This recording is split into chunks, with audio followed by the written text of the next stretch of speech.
Hello guys, welcome back to my channel Supriya এনএসডিতে সবাইকে স্বাগত। ভিডিওটা ভালো লাগলে লাইক আর সাবস্ক্রাইব করে দেবেন।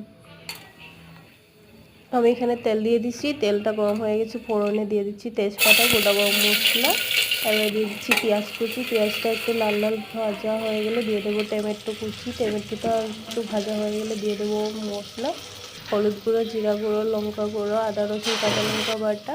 এবার দিয়ে দেবো কেটে রাখা কাঁঠালগুলো, একটু ভাজিয়ে মশলার সাথে একটু কষিয়ে নিয়ে দিয়ে দেবো নিমক। এখন দিয়ে দেবো আগের থেকে ভেজে রেখেছিলাম আমি আলুগুলো। এবার দিয়ে দেবো আলুগুলো একটু কষিয়ে নিয়ে দিয়ে দেবো জল। দুই তিন সিটি দিলে হয়ে যাবে কাঁঠাল রান্না। এবং গোটা গরম মশলা বাটা দিয়ে নামিয়ে নেব।